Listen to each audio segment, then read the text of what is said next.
Yosa, kembali lagi di Kako Anime. Dan ya, ada satu anomali yang kurasakan di sini terkait Brook pada chapter 1147.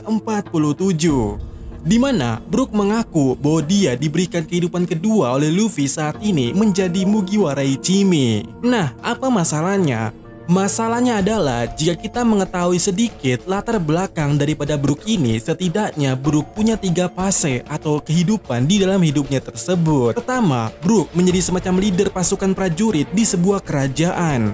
Kedua, Brook menjadi bajak laut rumbar. Dan ketiga, Brook jadi kru Mugiwara Ichimi. Nah, karena Brook di chapter ini hanya mengatakan kalau kehidupannya hanya terjadi 2 kali atau 2 kehidupan saja, maka kita bisa menganggap bahwa kehidupan Brook saat menjadi seorang pemimpin pasukan prajurit di suatu kerajaan itu masih nyambung dengan identitasnya sebagai bajak laut rumbar. Maksudku, tidak ada peralihan yang membuat Brook merasa kalau hidupnya kembali seperti saat dia diajak oleh Luffy.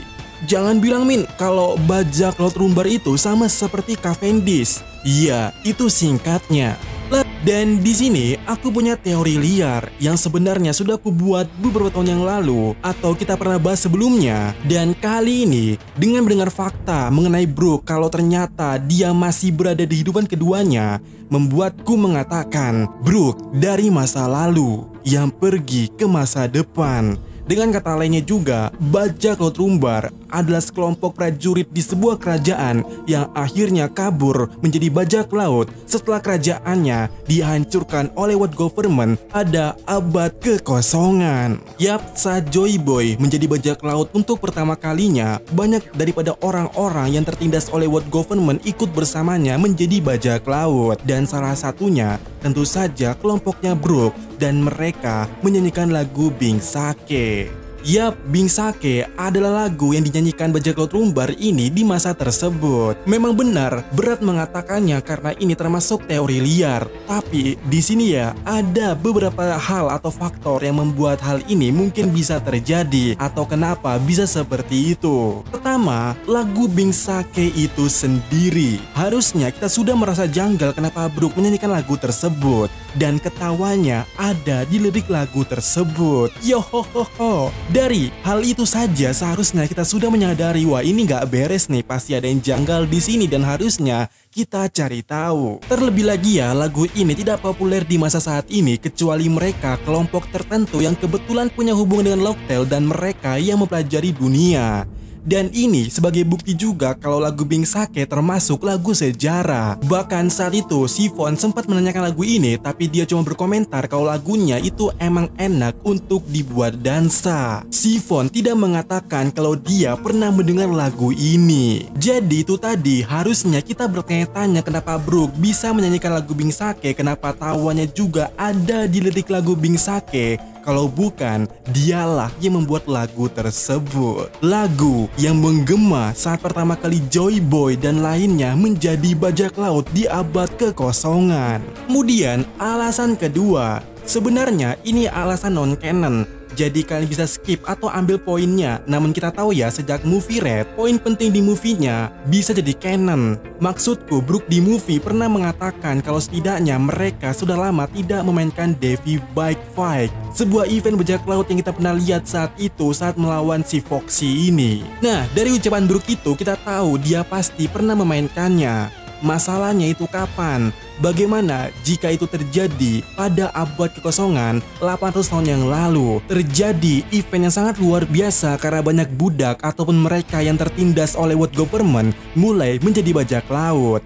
Tentu saja mereka butuh nakama yang mau berada di bawah arahannya ataupun mereka yang membutuhkan pemimpin. Bagaimana jika permainan itu tercipta saat itu mereka semua saling mengalahkan dan yang kalah menjadi bawahannya? Itulah kenapa Roger sangat ingin hidup di era Joy Boy, karena emang semengasihkan itu bagi Roger yang doyan bertarung. Dan jika terakhir kali Brook main event Devi Bike saat ini cukup menarik. Sangat masuk akal kenapa dia adalah wakil kapten daripada bajak laut ini. Karena Brook emang sangat kuat karena dia mantan prajurit di sebuah kerajaan.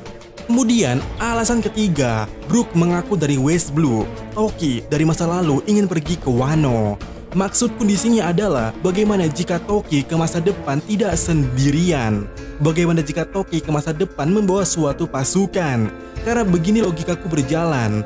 Toki dari masa lalu ke masa depan ingin pergi ke Wano. Sementara kemampuan buah iblisnya hanya bekerja melompati waktu tidak dengan tempatnya.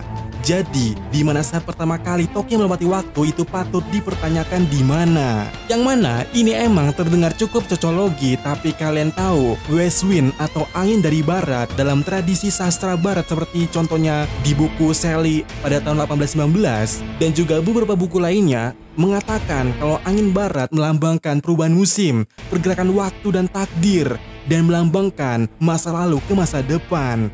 Bagaimana jika Toki pertama kali melompati waktu itu berada di West Blue?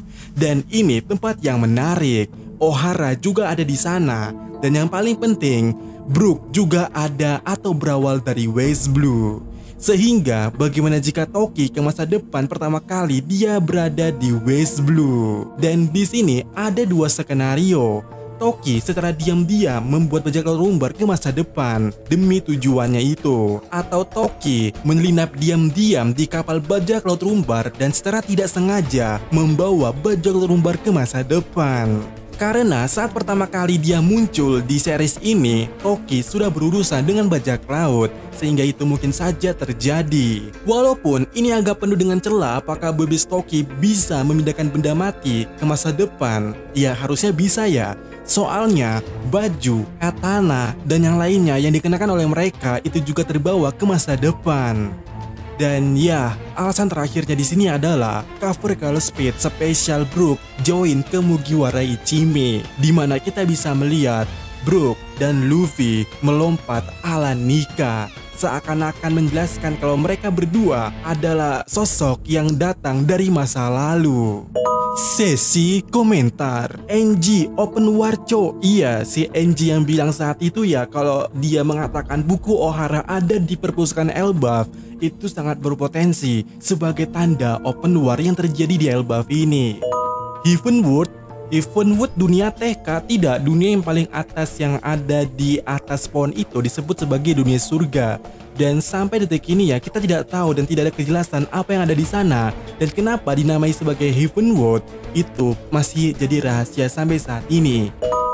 Gua yakin counter alami para user yang bisa regen itu cuma satu, room.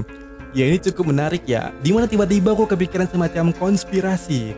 Bagaimana jika ternyata alasan kenapa OP Nomi sangat mahal dan bahkan dicari oleh dunia itu karena selain bisa membuat abadi, konspirasinya adalah ternyata buah iblis itulah yang bisa mengcounter teknik abadi daripada Imo dan juga Holy Knight serta Gorose. Dan saat ini aku jadi bertanya-tanya apakah Torao ada di Elbaf ataukah ada di sekitar pulau lainnya. Dan ya, bagaimana menurut kalian? Dan ya, sampai kamu berkalian sama lagi di video berikutnya.